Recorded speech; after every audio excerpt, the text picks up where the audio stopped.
Coffee has been grown in Jamaica since the early 18th century.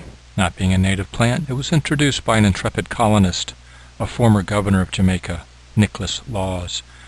His renown as a prosecutor of infamous pirates, such as Calico Jack Rackham, and the two very notable women pirates, Anne Bonny and Mary Read, has been eclipsed in some circles by his foresight in bringing coffee to Jamaica. The plants he obtained came to the island by a fairly circuitous route, and the plant he ultimately brought to Jamaica was a progeny of a single tree in Paris, the predecessor of almost all the coffee in the Americas.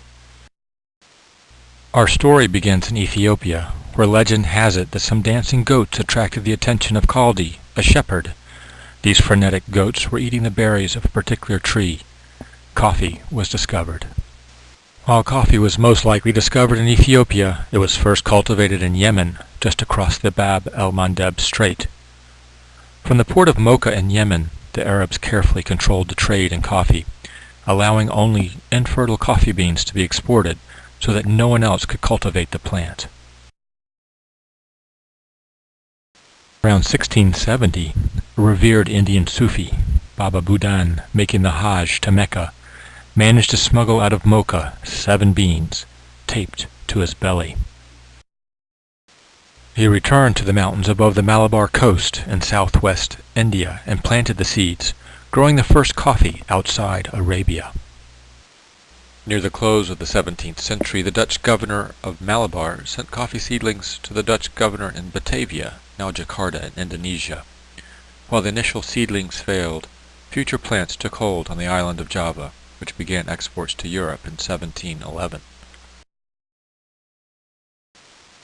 As interest in coffee grew in Europe, Louis XIV of France sought out a plant and was given one by the burghers of Amsterdam.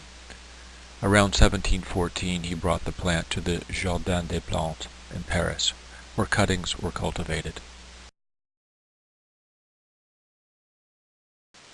Sometime prior to 1720, a French army captain stationed in Martinique in the French West Indies had to return home on family business. But he had another idea as well, to return to the Caribbean colony with coffee. The idea was more easily conceived than carried out. The only coffee trees in France were in the Jardin des Plantes, controlled by the king's physician, Monsieur Chirac.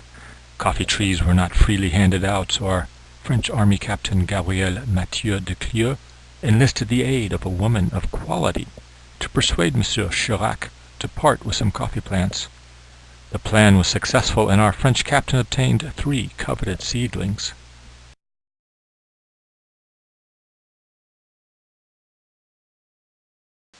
Captain de Clieu embarked Nantes in 1723, but the trip was fraught with danger. Near Madeira, the ship was beset by corsairs.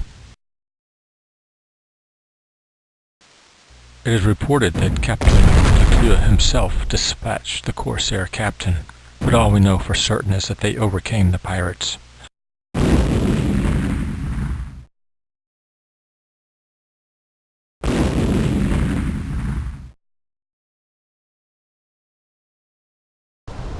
But this was not the only mishap. A fierce storm came up and forced the ship on a reef.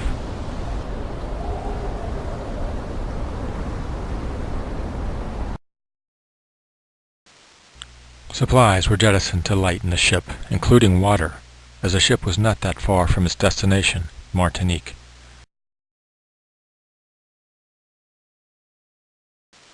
Successfully off the reef, they sailed on, but then the wind died. They drifted for days in the heat of the tropical sun, and water had to be rationed.